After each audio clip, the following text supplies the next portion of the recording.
My name is Andy Moravcsik. I direct the European Union Center here and teach at the Woodrow Wilson School. We're very pleased to welcome you to this session with Herman Van Rompuy, who's one of the leading statesmen in the world. As you know, President of the European Council. As you probably mostly also know, the European Council is the body where the heads of state and government of the European Union get together, and it's emerged in Europe as one of the most important, perhaps the most important body that makes decisions in Europe. President Van Rompuy was raised in Brussels, in Belgium. He was trained as an economist, worked in a central bank, taught economics at a university, and entered politics representing the Christian Democrat and Flemish Party. He served as an elected legislator, and then as Secretary of State for Finance, as Minister of the Budget, and finally as Prime Minister of his country in 2008 and 2009. Almost immediately thereafter, he was named to be the first full-time president of the European Council under the Treaty of Lisbon. Previously, the member governments of the European Union had held that position to themselves and rotated amongst themselves, which shows you how important that position was to them. It's a testament to his success that he was elected to a second term, which now ends in November of this year. So this is just the right moment to capture his views, frank views about what's been, by all accounts, a very successful presidency in economic and foreign policy and political situation, which has been full of challenges. And we're very pleased to have him here at Princeton University. Thank you very much for coming.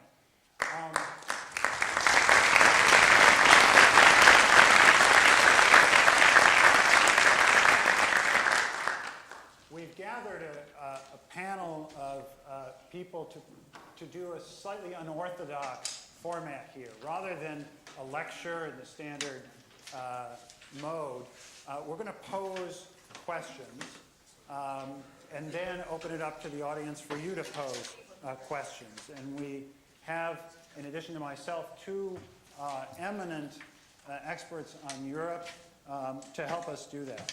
The first is Renée Haferkamp from Brussels. No one in the world has been an insider at the center of the process of European integration for longer than Renée Haferkamp. She was an associate of Paul-Henri Spaak, one of the great figures of post-war European movement in the 1950s, and worked at the highest levels of the European coal and steel community in that period. She was working with the team that in 1955 to 57 negotiated the Treaty of Rome, founding the European Economic Community. She founded the European Union's Interpretation Service. She served as a Director General, which is the highest bureaucratic position you can serve in the European Union. And she has worked with the EU Commission ever since in one capacity or another. She has seen it all. And I'm proud to have collaborated with her during the years I was at Harvard, where she organizes EU activities and speaks her mind on European affairs, and it's a pleasure to renew our collaboration today. I'm also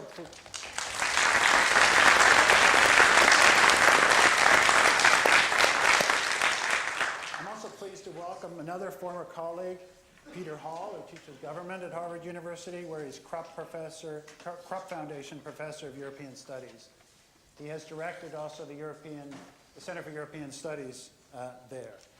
He's a leading scholar of European politics and political economy.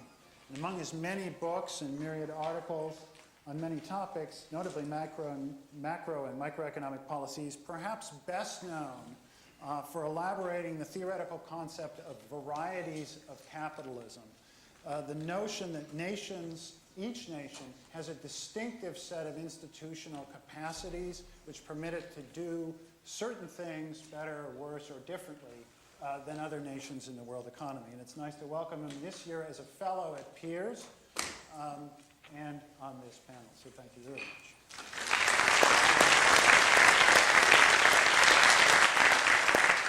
So we're going to start right into it, and We haven't told our visitor any of these questions. We're just going to launch into it. We're going to start with foreign policy crises, because one of the things that President Van Rompuy's job involves is managing foreign policy, helping the member states manage foreign policy. So, first question, do you think that European foreign policy toward Russia and Ukraine is a success?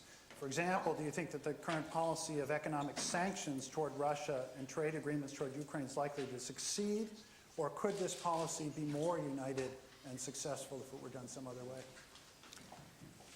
Thank you. Thank you, first of all, for inviting me to this prestigious old university. And I appreciate a lot that I could not only attend this, but to have this discussion with you. On your question, what is the criterion for success? You have to give me, first of all, a definition of what success is. And then I can elaborate further. But in any case, what have we done? We have responded to a question of a request coming from Ukraine. Do you want a closer, can the European Union have a closer relationship with Ukraine? And this question came from President Yanukovych. He came from the east of Ukraine. He's Russian-speaking. So we entered the negotiations with him a few years ago, and I don't think that he has a lot of principles. But he was engaged in this negotiation. We initialed the association agreement, and then all of a sudden, in September last year, precisely in September, when we were in New York, President Barroso and myself, we had a meeting with him, and then he raised a lot of problems. The intention was to sign the agreement in Vilnius, in Lithuania, in December, and it was clear that he was not ready to sign. He came under heavy Russian pressure. In the meantime, we had twice a year a summit with Russia, with President Medvedev, with President Putin. They never raised the question. They never raised the question. And then starting from September, starting from November, it was clear that he would not sign. We had the revolution of Maidan. We had the failure of the Vilnius summit, of the Eastern Partnership, and then came what everybody knows. In terms of success, yes, for the European Union. Everybody recalls has a recollection of the European flags on Maidan. So they wanted to have those close links with the European Union. They showed that for them, Europe is an aspiration, a vocation. And that's already a success for us. In the next weeks, there was Yanukovych fled the country, then there came a new government, and we signed the association agreement finally with the new president, elected President Poroshenko, and now we are in the state that is ratified by the European Parliament and by the Rada of Ukraine. Of course, the entry into force we will postpone for a year, but this is in itself a success. That Ukraine, a country of 45 million inhabitants, our neighboring country, wants a close link with us, former country, of course, of the Soviet Union. Second is that we had to acknowledge the strong resistance of Russia. And we have not so many instruments to put pressure on them to stop the destabilization of Ukraine. We have not even the intention to be active militarily. So sanctions are for us an instrument to bring them to the negotiating table and to negotiate seriously. A sanctions regime, and you are perfectly aware of sanction regimes in vis-à-vis other countries, South Africa, Iran, and so on, that does not work immediately. That takes some time. Our aim is not to hit or to hurt the Russian population, of course, but we have no other instruments to make it clear that for us the annexation of Crimea, the destabilization of Ukraine was unacceptable. We think that those sanctions are now hitting the Russian economy in a very clear way, and that the more positive evolutions of the last weeks are also, not only, but also responsible, they are also due to the sanction regime. But again, sanctions, you can't have an assessment of sanctions over 2 months, or 3 months, or even 4 months. But we think that they are already pushing them again to the negotiating table. Our aim is not to have a confrontation with Russia. That's not our aim. Our aim is to have a modern, open, democratic Ukraine having good relations with Russia. Russia has still the dreams of the past, the dreams of the former Soviet Union. And for us in Europe, it is for us even difficult to understand why. Because we had in the Union, Britain, the United Kingdom, France, Germany, they all were world powers. But they abandoned all those dreams. They turned the page with the European Union. And the European Union is the clear sign that the past was over and that new chapter in their history started again. Russia is not at that stage. They have to learn that there is a new world and a new Russia. Of course, we have to respect them. And we try to show this also. We have to respect them. And it is clear for me that Ukraine always will have some kind of special relationship with Russia, even if they have close links with us. But before we can engage with Russia again, we have to re-establish trust. And promises have to be kept. And that is not the case the last months. But our ultimate aim is to have a free, European-minded, democratic, and prosperous Ukraine having good relations with Russia. And from our side, also that we can deal with Russia again as a neighbor. But the circumstances are not ready for that. So in terms of success, yes, it is a success that Ukraine made this European choice. Renée? Well, I had to change a little bit the question I was going to ask you, because the events since yesterday have changed my question to make it more precise. What role, if any, does the EU have to play in the war against ISIS and the other terrorist groups? Mm-hmm. Of course, we are affected by what's happening in Iraq, in Syria, but not only there. Also what's happening in Libya, what's happening in Mali, in Niger, in Nigeria. All this region is affected by extremism, radicalism. Most of the time it has more to do with, not with Islam, but with some kind of perversion interpretation of Islam, but not with Islam as such. It is not a fight of the West against Islam. When we see what's happening in Iraq, it is more a fight of civilization against barbarism, more something like that than some kind of clash of civilizations.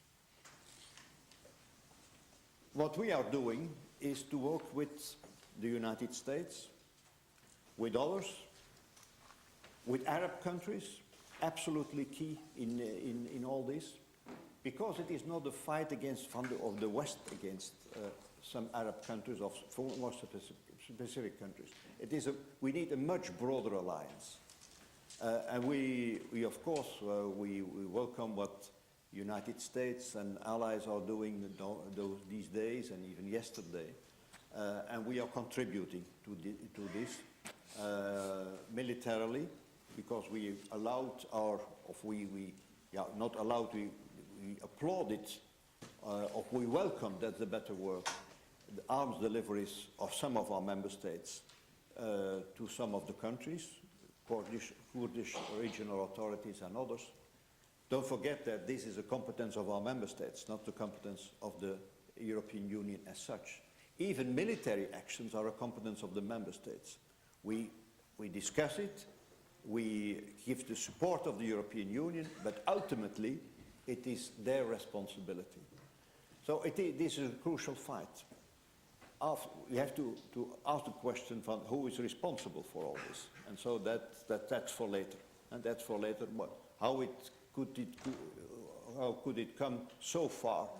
The dislocation of Iraq and what are the precedents in Syria? But that is not the question. We have to beat them so that we can again have a united Iraq, and we are still looking for a political solution for Syria. And in Libya, again, there's no really military solution for this. This is more the case in Iraq. There a military solution is needed, but not only a military solution. We need a comprehensive approach, but we have to beat them first. So for us, it is our neighborhood. It is a threat for the world, but it is a threat especially for Europe. And again, it is the Middle East, but it is ramifications even in very close to Europe, with even the extremists in Libya, in Mali and so on, are related to drug trafficking coming from South America and going then to Europe. So it is destabilizing internally also our countries. And then we have, of course, the other topic that are the foreign fighters. And here we have to stop the flow from that they leave our countries and go to fight in Syria and to Iraq. And another topic is, of course, when they come back, and because we saw already some, not incidents, but it is much more than incidents. The Jewish Museum in Brussels, you know it very well, was attacked by a former Syrian fighter. So it is destabilizing also our societies. So it is a major issue, It is a survival issue. And you have worked with Paul-Henri Spaak so many years ago. He made a famous speech in the United Nations in 1948. Nous avons peur. We are afraid. We are afraid too. We are afraid too of what's happening, and our populations are afraid. So it is changing the climate. It has even an economic impact because consumers, investors are losing confidence. What's happening in the world when they see that this cruelty, this barbarism, what's happening in the world, and so close to us. So it is a common fight with our allies. We spoke on this in the NATO summit, but also and mainly with Arab countries, because it is in their interest. Is much more in some aspects. It has nothing to do with the fight of Sunnis against Shiites. It is a fight of civilization against barbarism. Peter? I want to move from the eastern to the western edge of Europe and ask you about the proposed transatlantic trade partnership. As you know, the critics of that proposal suggest that one of the major effects would be to increase the power of multinational enterprise over national governments and over legitimate local interests. Some argue that it portends the Americanization of Europe. I mean, given that, how high a priority do you think this negotiation should be for the European Union? It is a high priority for the Union. It is a high priority for the United States. If we can succeed, it will be the biggest trade deal ever. And so for us it is of utmost importance. Also in the perspective of more structural economic growth, I'm now speaking for the European side. We know that there are difficult negotiations, not only for those issues, there are very sensitive issues in the civil society, but there are very difficult negotiations also, because not only about tariffs, even not mainly on tariffs, it is on regulations, on standards, and so on. So it will take some time. the aim is to conclude this in, let's say, 1.5 years, at least 2 years at the latest. But for us, it's part of our strategy for having more economic growth. Part of our strategy. But we have to convince people, and certainly on some aspects. And so we organized a dialogue. The European Commission did. Some member states are doing so with civil society to explain them what our intentions are. And of course we have to take into account their legitimate concerns. In the European Parliament, because they have to ratify at the end, it is even more sensitive than among some of our member states. And we need, as I said, we need the consent of the European Parliament. So this is, for us, a key issue. We have a strong relationship with the United States on many aspects, but on trade, and especially the TTIP, would be a major achievement. So it is really a goal also for the next Commission. The new Commission President-elect made this one of his top priorities. Renee, you had one more foreign policy question. By the way, I go to Canada because we have concluded now a political agreement on the free trade agreement with Canada, and this is until now the biggest trade agreement that we have finalized with an industrialized country. I say this because you have. I am a Canadian. Yeah. You've done your homework. I try to please you. We fleshed them out. I'm a club. Okay, we come back to European integration. I suppose we cannot expand forever, enlargement going on. So my question to you is, a country like Turkey, for instance, do you think they even want to be part of Europe? And does Europe want them to be part? Expanding. Again, you started with Polaris Park. At that moment, the European community had 6 members. If in 1958, one had told Polaris Park, once you will be with 28, he would say, you are stupid. It cannot work. It will not work. And it works. So what is the terminus ad quem? I don't know. I don't know. In 1999, there was something special. Because at that time, the European Council said that Turkey could be or can become a candidate country. Turkey is only very partially part of Europe in the geographical sense of the word. So in 1999, the leaders said the European Union is not a geographical concept, it is a union of values. All those who are sharing our values, of course, they have to live in the neighborhood. Will not be with Kyrgyzstan or with Uzbekistan. But here with Turkey, it was not related to geography. Of course, we started the negotiations 6 years later, and we are now even 10 years later, and the negotiations are, let's say, I put it very mildly, in a slower phase of the negotiations. Everybody knew that it was a long-term project. Everybody knew.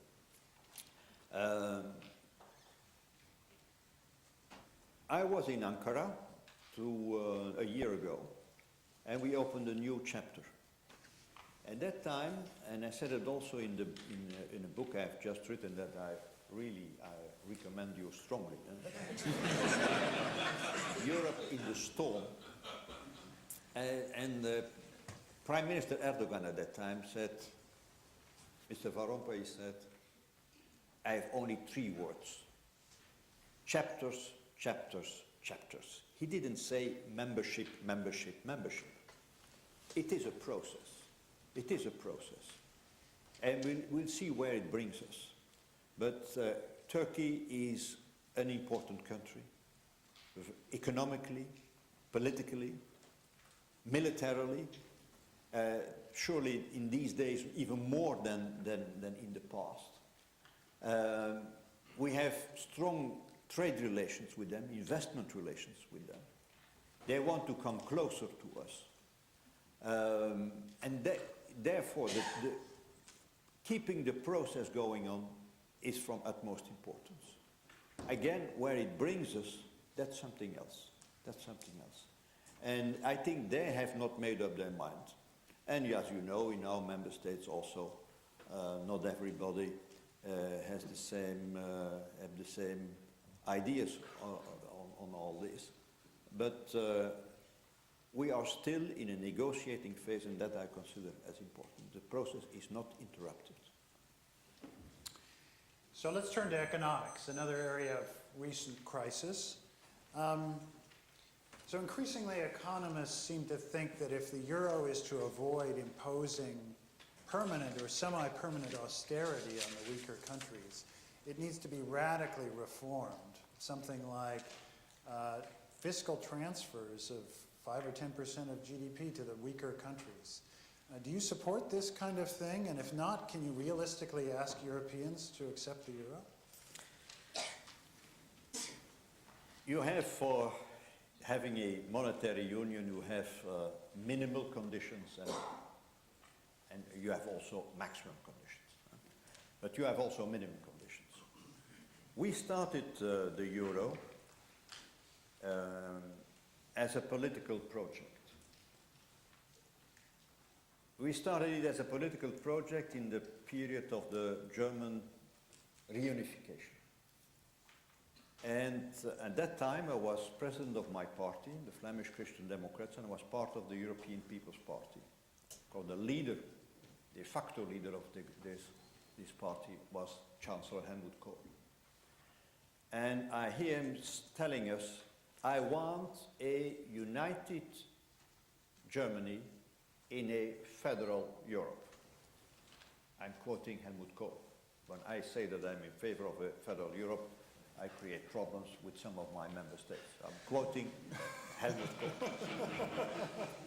But he had a very clear objective. And the euro was part of it. The euro was part of it. It was a political project, but not sufficiently economically underpinned. At that time, they thought that with the Stability and Growth Pact, fiscal rules, with a European Central Bank, even with a tougher model, I read your article, as the Bundesbank in Frankfurt, that this would be sufficient.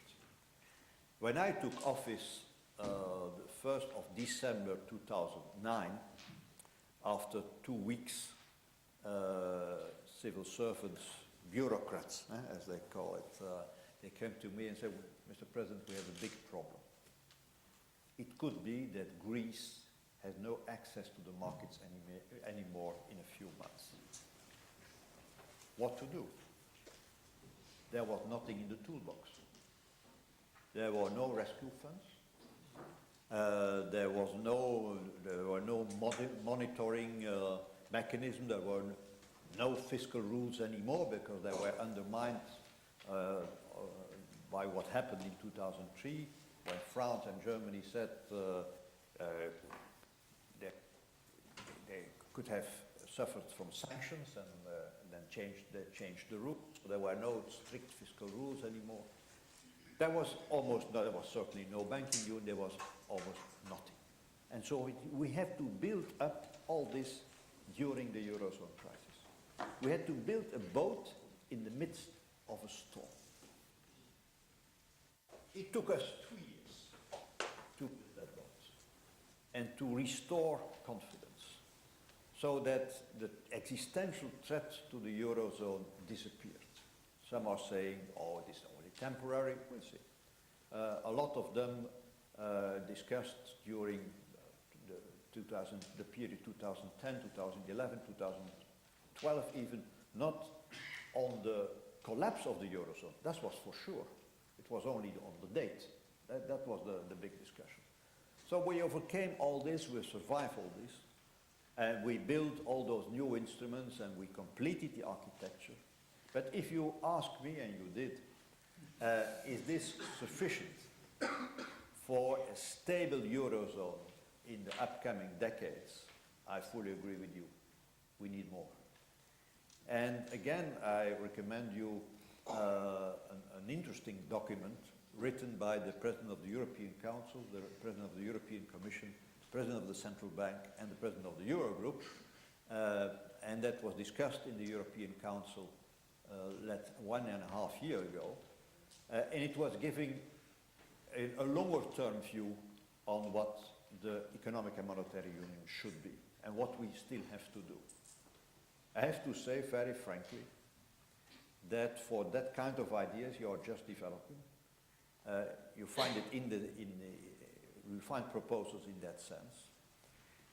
And we discussed it in the European Council. I'm not often alone, but when we discussed this issue of a fiscal capacity, I was almost alone.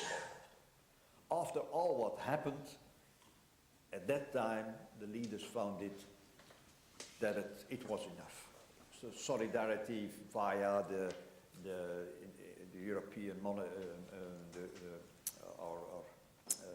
ESM or European stability mechanisms, the other instruments that we launched.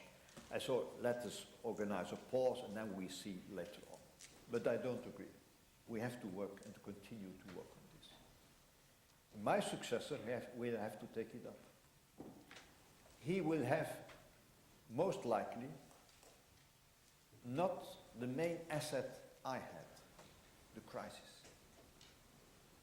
The crisis was an opportunity to deepen the economic and monetary union.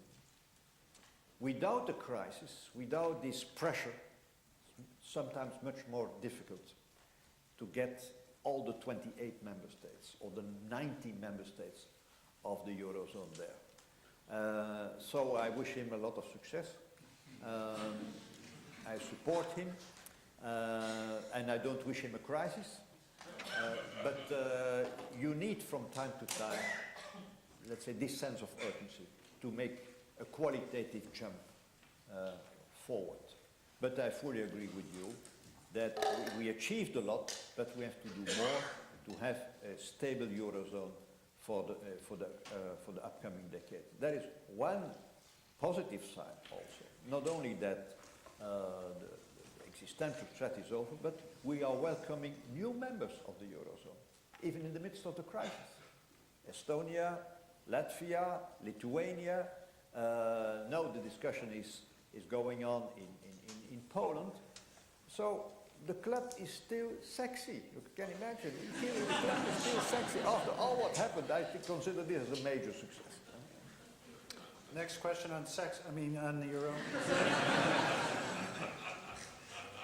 Well, in some ways, if we think about unemployment and the like, the crisis, of course, goes on in Southern Europe. And Mario Draghi, the president of the European Central Bank, as you know, recently called for the member states to do more on the fiscal front, more via deficit spending.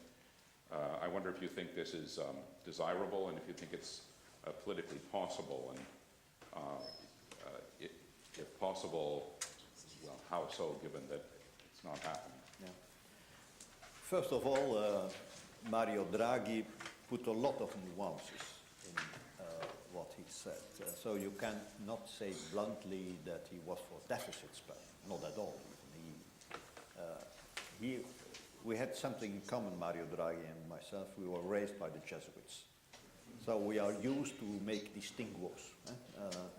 And you have to always to listen very carefully to what he is saying, because it is full of nuances. So what he said was, basically, we have to remain credible, also on the fiscal side. We have to remain credible. But we have also to use, let's say, the flexibility that gives us what we call in our language, and I apologize for this, the Stability and Growth Pact. You are familiar with all those concepts, but not everybody is. We have to use the flexibility that is built in this Stability and Growth Pact, and Stability and Growth Pact is organizing the fiscal rules. And that is a lot of, no, there's a lot, that is flexibility. For instance, for France and for other countries, we postponed 2 years the period in which they had to get to the 3% deficit. We did it already in the past. And Mario Draghi is also saying that some countries, and I think he had one country particularly in mind, who have more fiscal space, they can use it in the way that they can stimulate demand via that fiscal space, and also closing the investment gap. And we have all over Europe an investment gap, but we also have an investment gap, for instance, in Germany. So it's giving that hint. And at the same time, he's embarking on non-conventional, non-standard measures in monetary policy. His predecessor did it, and he's doing so. With the support of the board of the ECB. Not with some dissidents, or some making statements that are not agreeing, with the full support of the board of the ECB. So this is a package to give a boost to demand. But at the same time, Draghi, and we said it also for already now, months and even years, same time, we have all over Europe a problem with structural economic growth. This is clearly too low.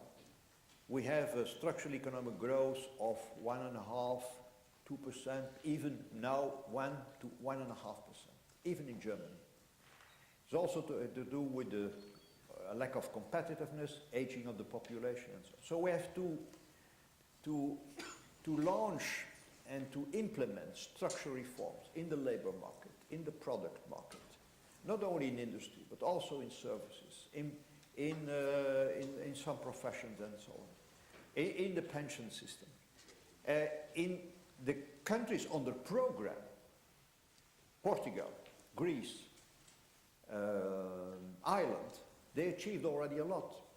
And now in France and in Italy, you can have some doubts, but the governments there are taking huge risks now, confronting their own party, confronting their public opinion, confronting the parliament, because they are aware that without reforms, there is no future. There is no future.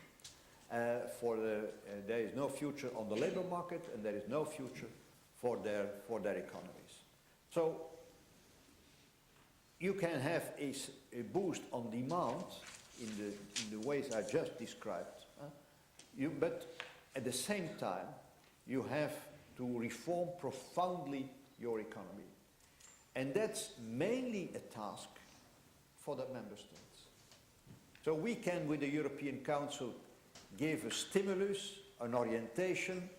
The European Commission can formulate the recommendations for it, but at the end of the day, they have to deliver. They have to deliver. And our German friends, they give us some lesson, and then we have to see what happened there. What happened in Germany? You have the German reunification, and after some years, they saw that they had to reform, but they postponed the reforms. They postponed the reforms. There was a queue of reforms, as they called it, until they had 5 million unemployed. And then Chancellor Schröder, confronting his party, confronting the trade unions, confronting the public opinion, started with reforms. You have to know that before the financial crisis, the level of unemployment in Germany and France was almost the same. Almost the same. Now Germany has an unemployment level that's half as big as France. They started with reforms before the financial crisis. And they show that you can have results in terms of employment, in terms of jobs, due to reforms. That's the hard lesson. The hard lesson. So in some way, you have to give the global picture of the German reality. Because now they are blamed because they are not so-called not doing enough on the demand side. But what they did on the supply side and for the labor market was far ahead of all the other countries, all the other countries. And that also we have to keep in mind. So we have to work on the demand and on the supply side to strengthen our economies and to come out of this crisis. Of course, now we have to do this in a climate, and I just mentioned it also in relation to the Ukraine crisis and what is happening in the Middle East, with a lack of confidence, a growing lack of confidence of consumers and of investors. That makes things more difficult even today. Renee? Then we stay in Germany, because the next question is to you as a former head of government and a present EU leader. You are certainly in a particularly good position to answer a question many have asked and still ask. What makes Angela Merkel such a strong leader? Okay, I try to be honest. First of all, we have not to judge the German electorate and the German public has the final say. And they elected her for the third time, which is in a period of crisis remarkable. So she is Chancellor, not because we like her or appreciate her or respect her, but because the German public voted for her. And we are in a democracy. You can be a great intellectual, a very respected leader, but if you have no voters, then of course you become rapidly irrelevant. So she is a strong leader because she has a strong electoral base. Still now, in the regional elections, there's a new party, rather, let's say, some call it a populist party. I think, again, a bit more complicated than that.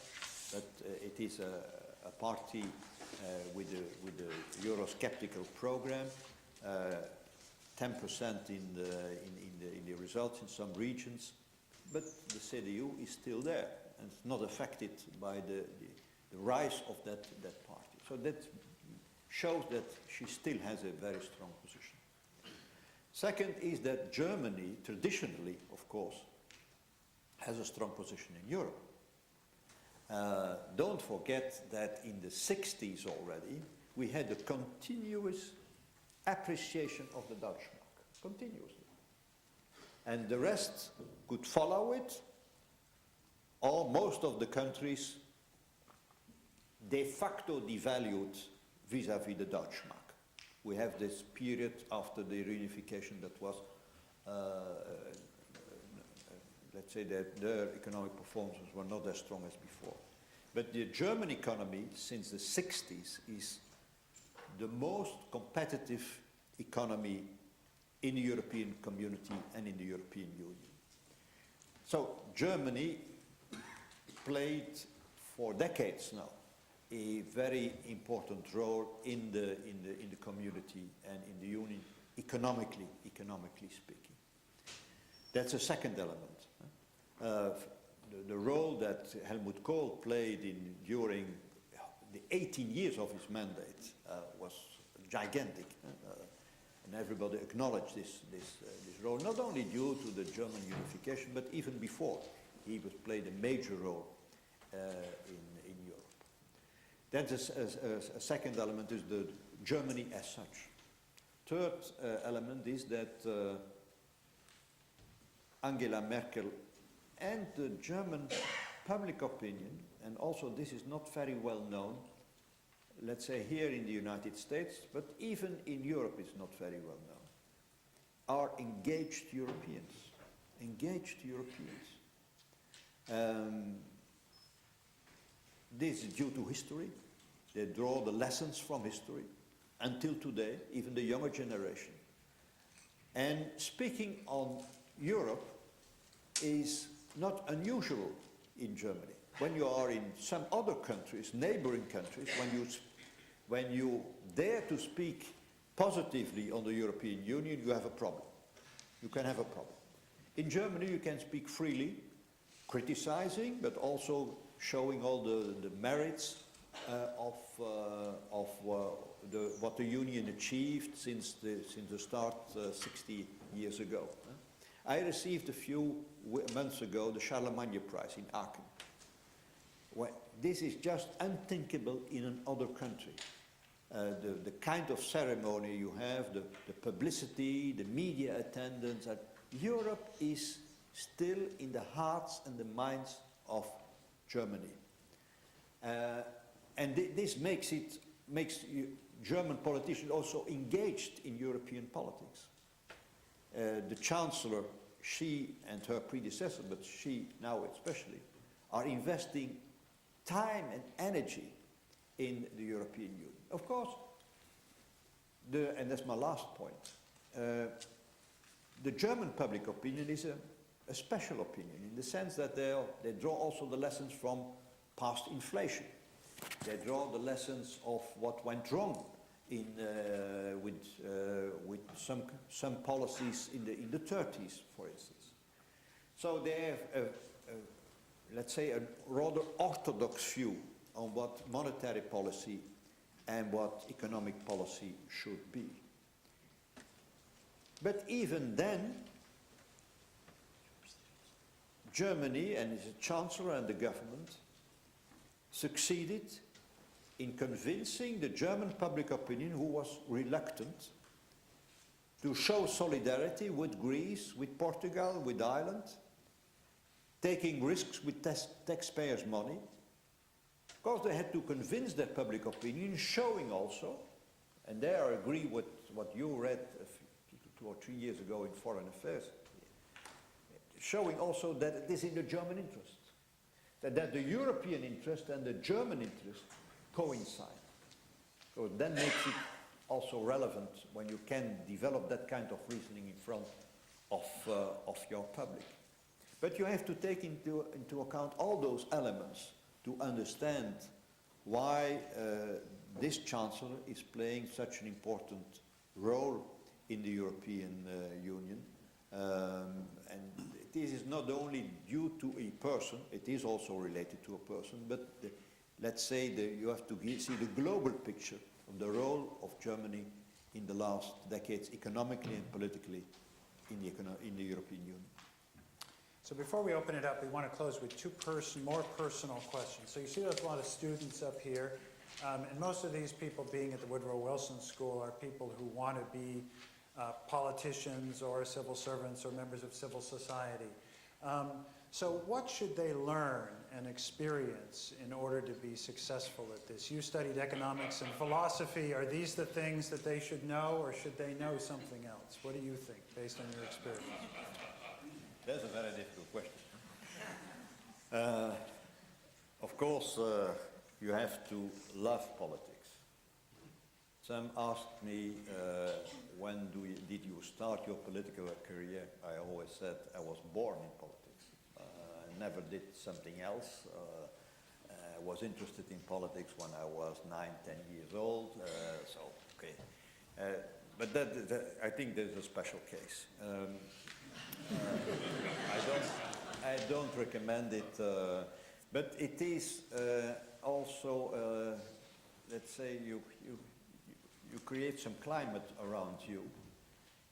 We had elections in Belgium in May. My son was candidate and was brilliantly elected. My brother was elected again, although he's now 65 or 66. My wife was elected in the local elections. My sister was a candidate, but that was for the Communist Party. I was the only one who was not a candidate. I was the only one who was not a candidate. It all started with me in the family. So you have to love politics. the second is that for me it's something really special also, because when you are young, some are saying that you are an idealist when you are young. When you are young, when I was young, I was very ambitious. Very ambitious. And when you get some success in the course of your career, then you become less ambitious because you succeeded. And then you have a lot of more space for your ideas and your ideals. And so for me it is the other way around. Some are ending, only thinking at themselves and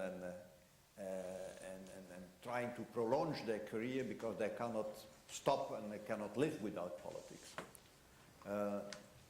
No, and they started with because they were idealists or even on the left or in the right, extremists.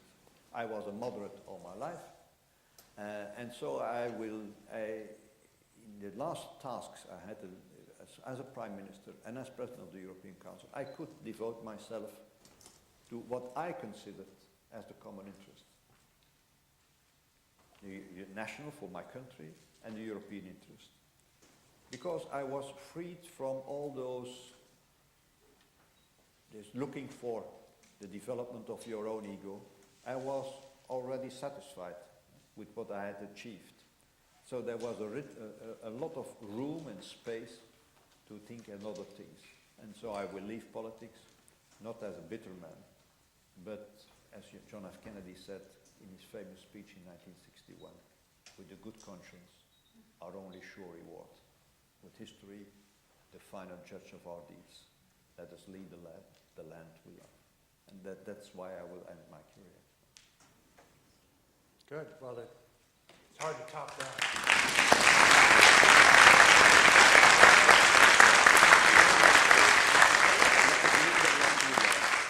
Let's open it up. Anybody can come to these mics if you'd like to ask a question and line up. Go ahead. Students first, though, except for Professor James, who just happens to be right there. Here, go ahead. Hey, please tell me who you are and then ask the question. Or tell us who you are and then ask the question.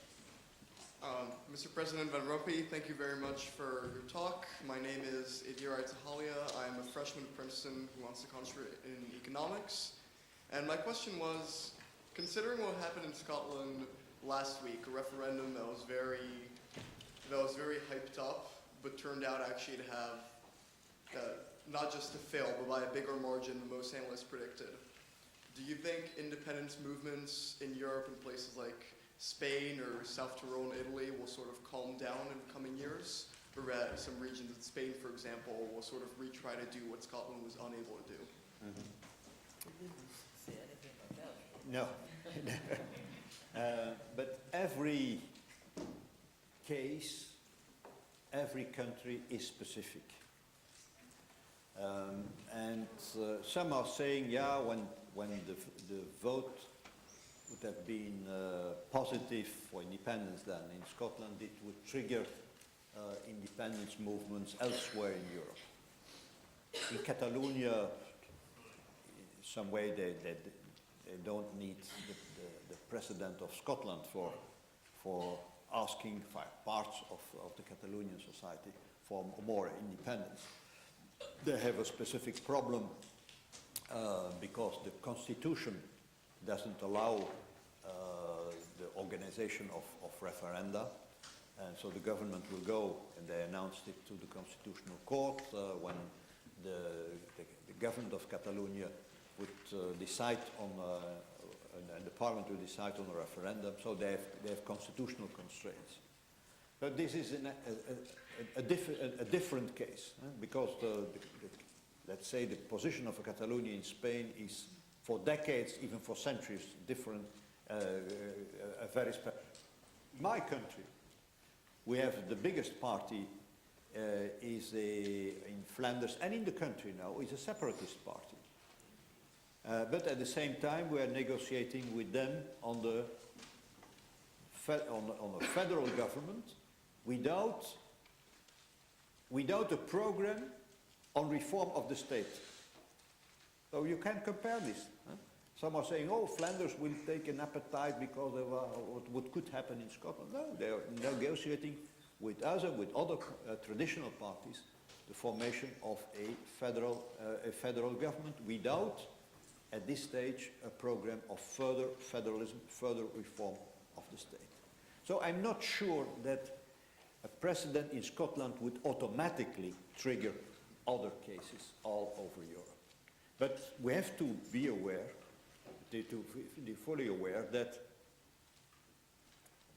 in this world, a world of globalization,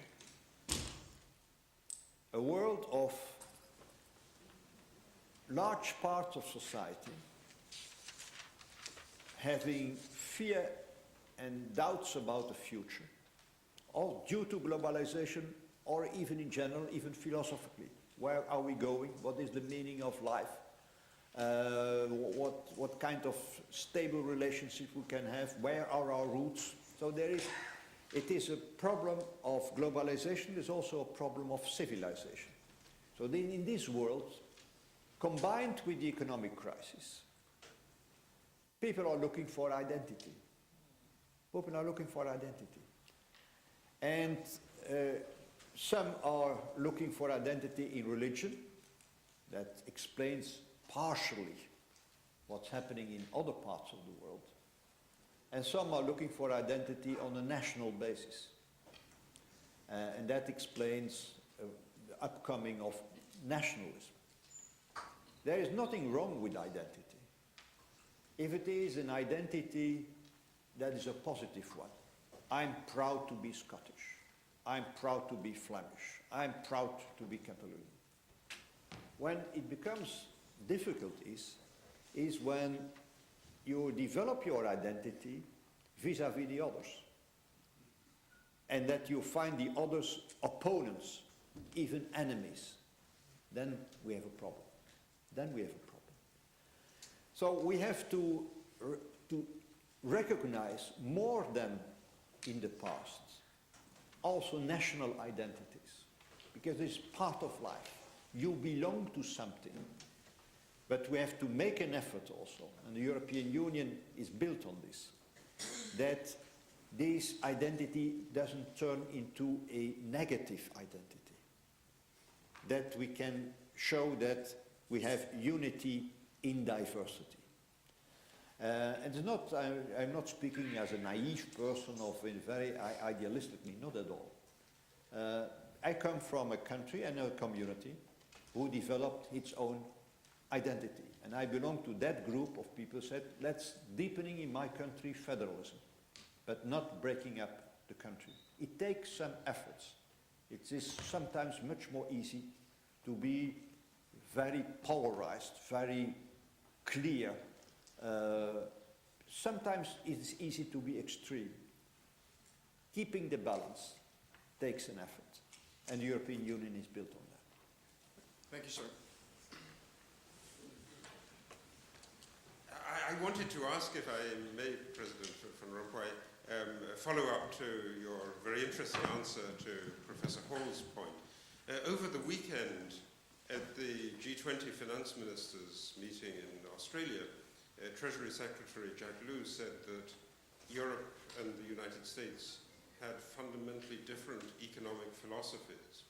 And when I read that, I wondered if that's true. It's pretty alarming because it's very difficult to reconcile fundamentally divergent economic philosophies if Europeans are really from Venus and Americans are from Mars. It's a hard thing to do. So I wondered whether you as an economist really saw also these economic philosophies diverging, and whether you saw economic philosophies diverging in Europe as well, and what you should do about that. Mm-hmm. I'm an economist. My formation was an economist, but it is not an exact, not an exact science. So it is a human science. So this says already a lot. So you can have divergent opinions. I was already pleased that American Minister of Finance said that he had philosophical problems with the Germans, but inside Europe we happen to have also philosophical problems among us. But what I think it has more to do also not only with philosophy, of ideology, that's another word, of economic theories. It also to do with economic situations. If America was a member of the Eurozone, they would have been in difficulties. Not complying with the fiscal rules, balance of payment deficits during years, but there is the dollar, and the dollar is accepted, and it makes things a little bit more easy.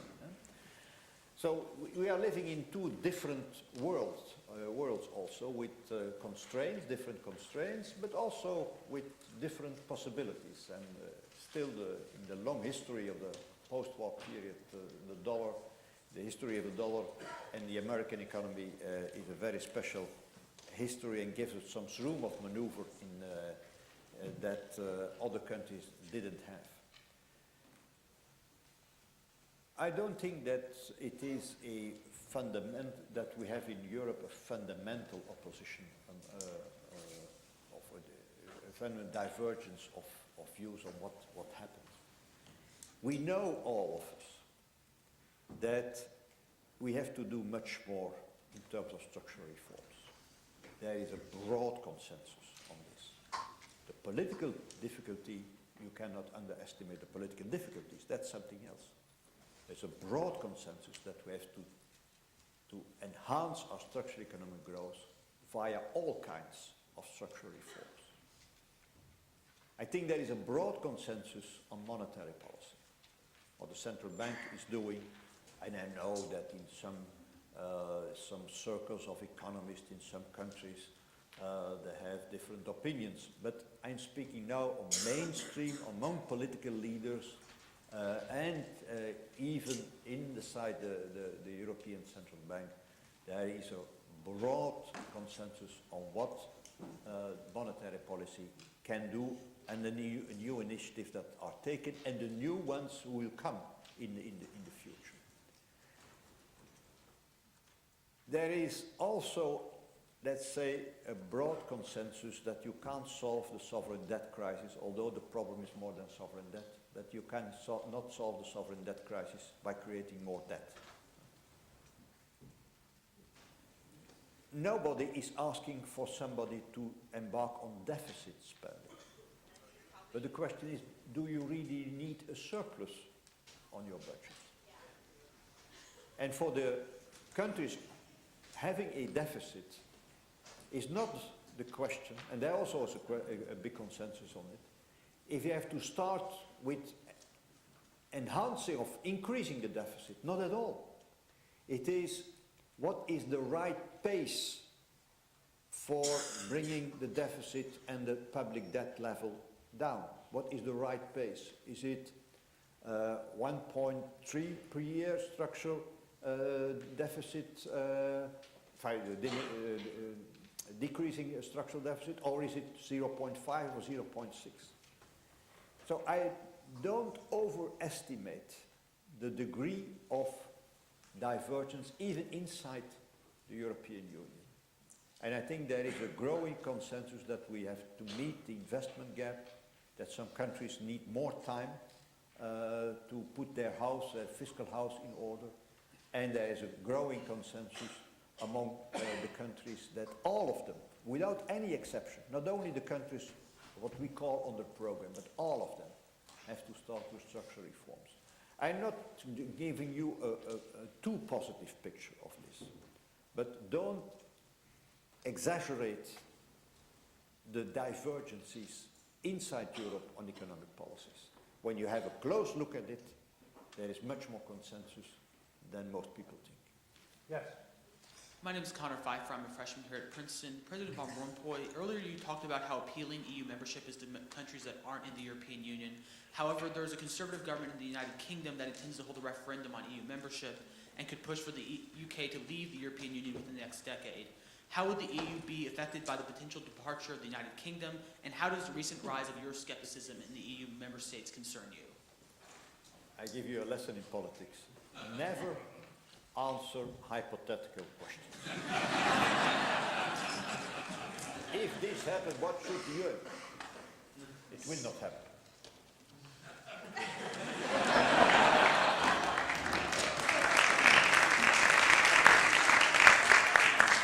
You'll laugh, but we talked about asking this question, and I told Peter, don't ask that question, he'll never answer it.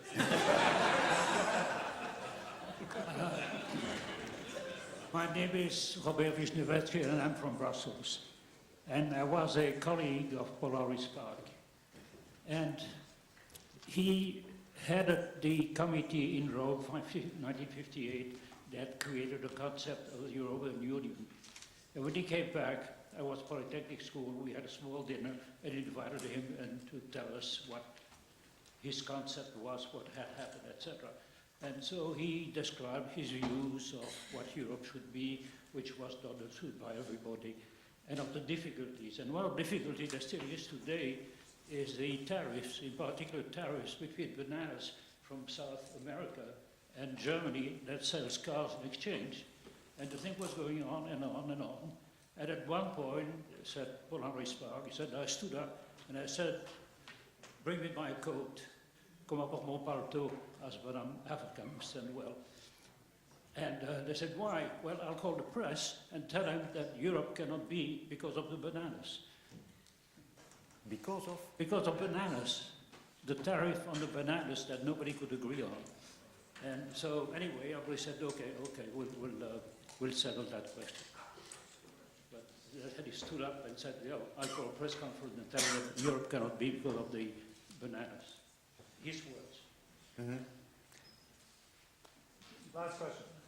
Europe is made step by step. Banana by banana. Banana by banana. Yeah.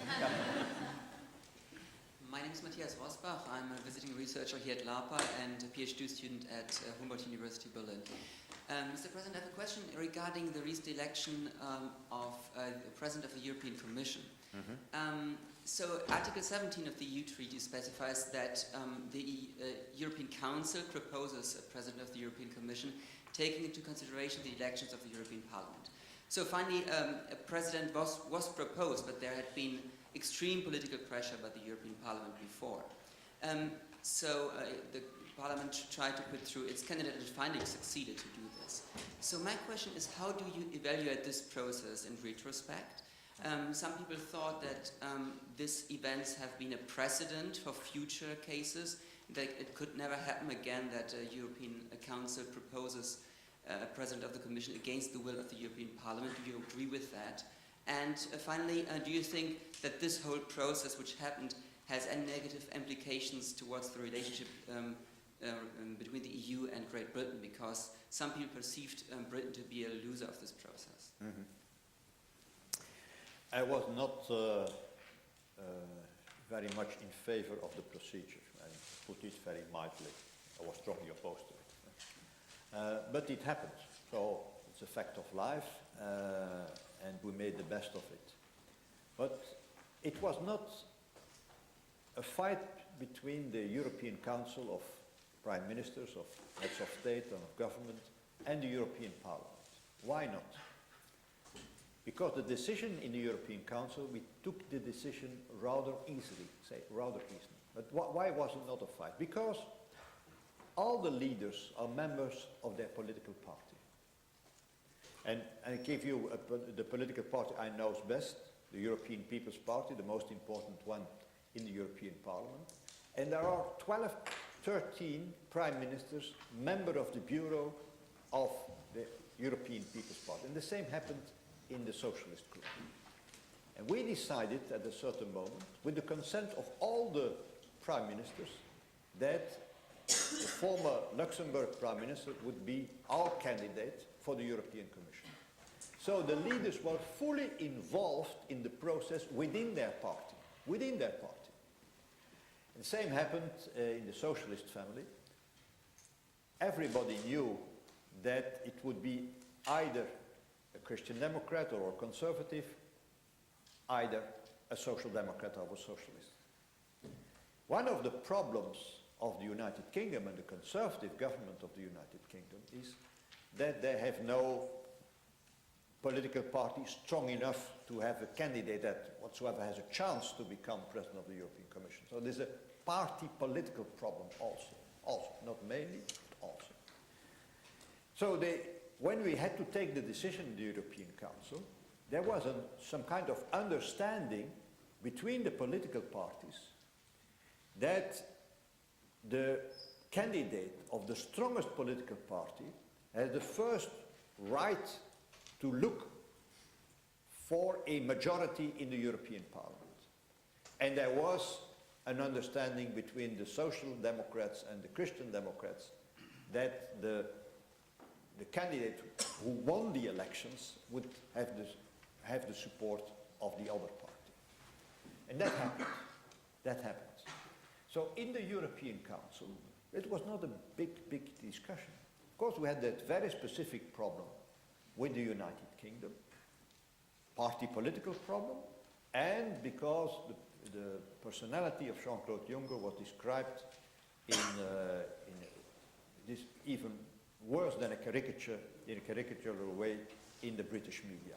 And that created, of course, for the leadership, not only of the Conservative Party, but also of the Labour Party, of the Liberal Party, a big problem in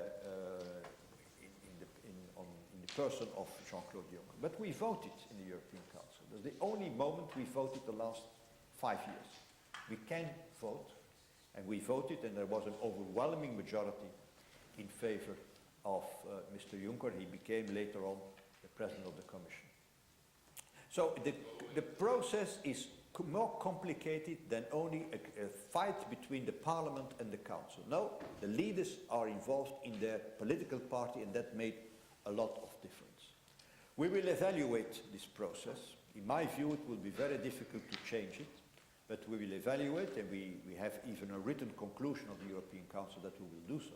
But it will be very difficult to find another way. Of course, you can always have a direct election of the President of the European Council, but therefore you need a change, a modification of the treaties, and good luck. Last time we discussed 7 years on a modification of the treaty, on a new treaty. It became the Treaty of Lisbon. So all in all, I think there was a lot of fuss around all this, but it ended rather well, and Mr. Juncker is now no problem even more in the United Kingdom. I think everybody accepted his position and his election.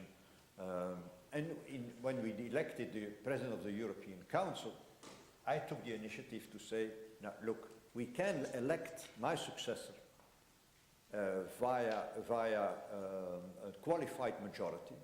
We don't need a unanimous decision. I was elected unanimously because at that time you needed unanimity. And I said, no, after all what happened with Jean-Claude Juncker, we will elect my successor unanimously. And we found a candidate, and he met that criterion, and he was elected by consensus, including the UK, so that the UK was not isolated anymore in the appointment of this other important function in the European Union. I'd like to thank you very much for coming to Princeton and for sharing your personal and principled reasons for being in politics and your political experiences while being there. Thank you very much. Thank you.